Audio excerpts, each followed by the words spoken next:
In this video, I'm going to walk you through how to use the Spool Manager in eVolve Mechanical.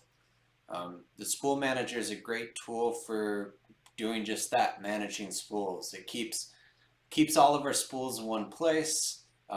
It makes it really easy to change the name of everything at once, generate all our sheets, see what, we can use it to track some statuses should we choose.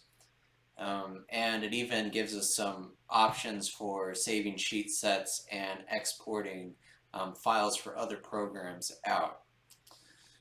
So I've already gone through and I have gone ahead and spooled all this ductwork out.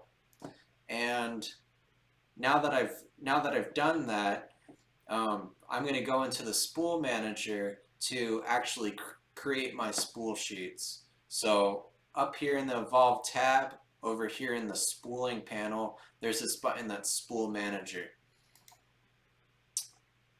It opens up and it lets me know all the spools that are in the project, and it gives me some information about it. Condition, that's a status if I want to see what's happened with it. In this case, it says defined, which lets me, it lets me know that these spools have been assembled. They've been put together. They are defined. It lets me know the spool name, what level it's on, what service is part of it. If there were multiple, it would say multiple services. What title block it's been thrown, and a general status for design or fabricated, released, changed, sent to MAJ. And if there's any errors that come up, it generally lets us know over here. So first thing I'm going to do is create the sheets for these spools. Best practice is I go through and I define everything, and then I take care of creating the sheets all at the same time.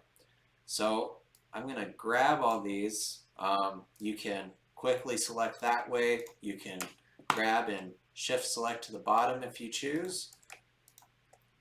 And then down here, actions on check, this opens a drop down and I want to generate the sheets for these views. So I'm going to click on that. It's going to ask me what title block do I want to put this on.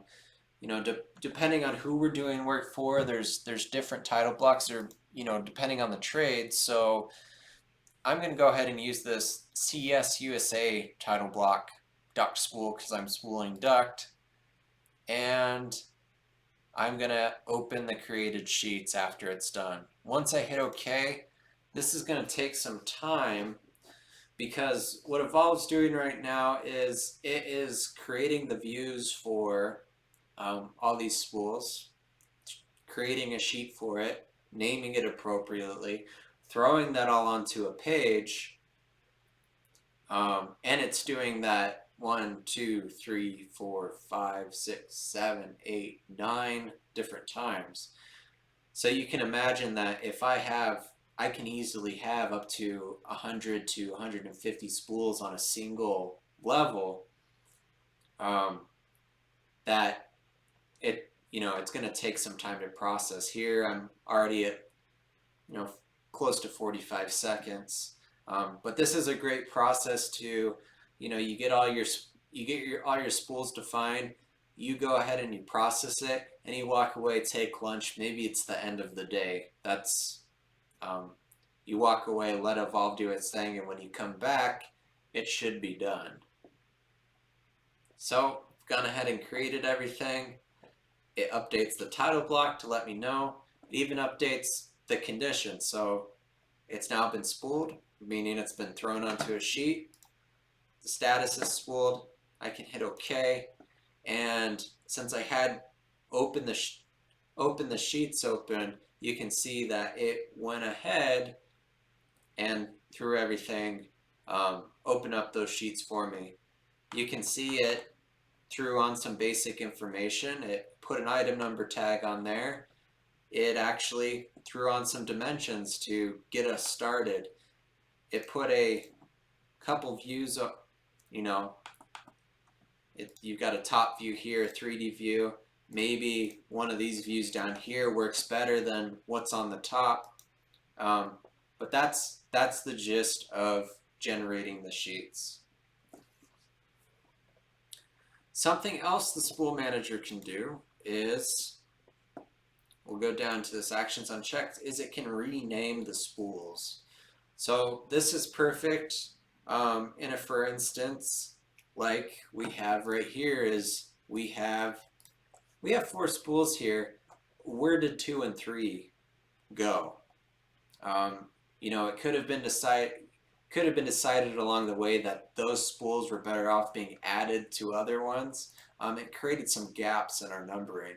So eVolve's given us a quick way to rename all those things. So I'm gonna, you know, grab these pieces, go down here, rename spools, and in this case, I am going to replace and renumber the existing values.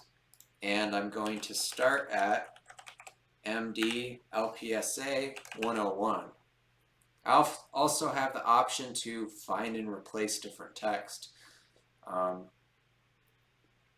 And that might be useful if, you know, your naming convention for you were using MPS instead of MPSA, and somebody's like, you know what, I want MPSA, give me it that way. You can quickly find the text and replace it with that. So here I'm gonna MD LPSA, hit OK, and you'll see it went through 1, 2, 3, 4. Perfect. I've got but I've got 3 MPSAs here, but I've got a gap there. I can rename the spools again. This time MD MPSA 101 as my starting number. Hit OK. Goes through, numbers it all for me. So if you make a mistake along the way, you end up adding some spools and it creates some gaps. The rename tool is a great way to do it.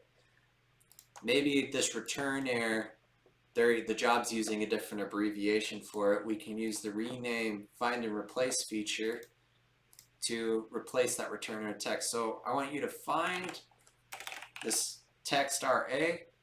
You can choose to make it case sensitive. And I want to replace it with, maybe this is medium pressure return error. Hit OK. It's going to go through and rename everything for me.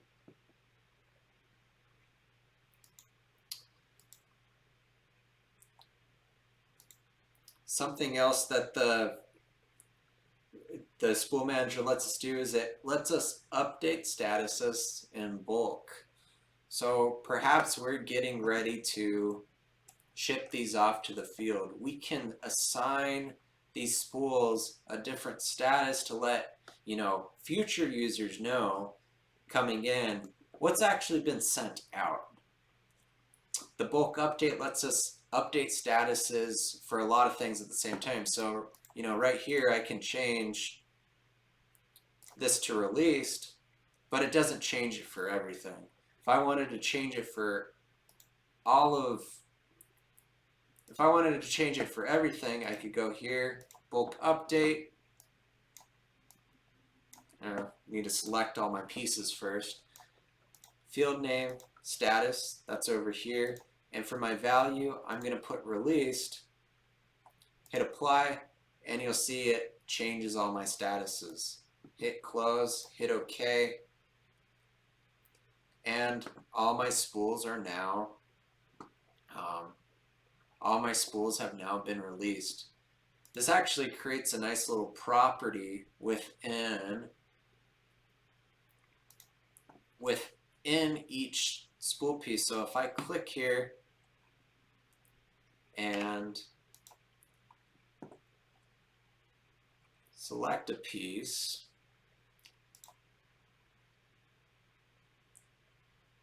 you'll see that the status of that piece has actually been set to released. So if I need to come back and make any changes later on, I can have an idea if this has already been sent out to the field or not. Another thing the Spool Manager lets us do is open spooled sheets. So say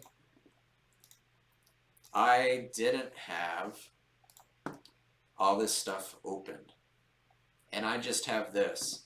You know, instead of going down through here and going down to my sheets, going down to my spools, and single clicking into each one of these, you know, that could take some time. I can go to the Spool Manager and say, I want to open all these low pressure sheets. Go here, open spooled sheets, hit OK. I've got them all open now. If I wanted to open the medium pressure, go here, select my medium pressure supply air, open spooled sheets, hit OK. See, now they're all open. Quick, painless, and easy. Something else the Spool Manager lets me do is it lets me create a print set.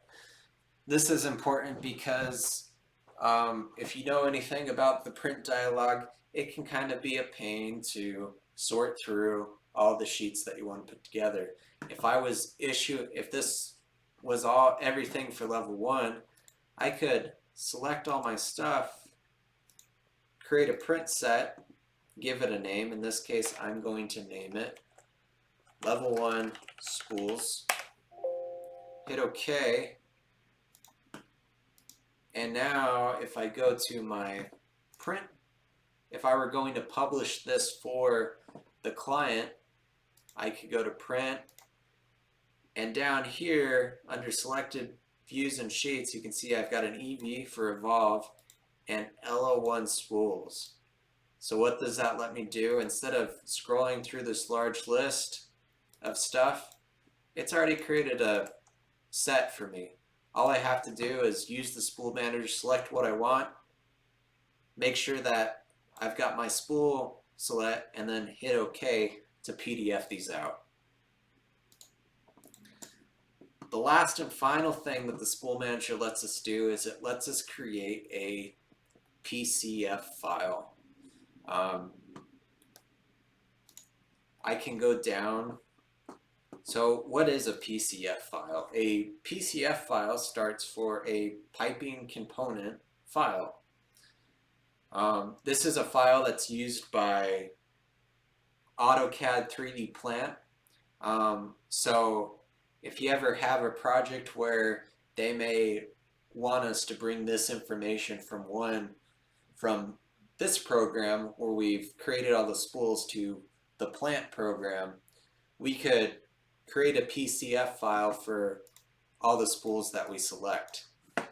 So create PCF file, and it asks me where I want to save it.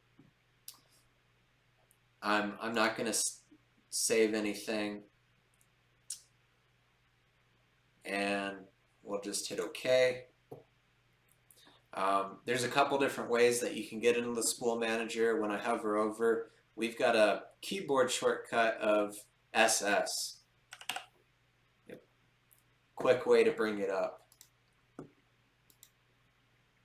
And that's about it. Just, you know, Spool Manager does exactly what it says, lets us manage the spools. It's got, you know, a good handful of tools that makes it a little bit easier on us as we are going through this process to make sure that we have everything in order and we are staying productive.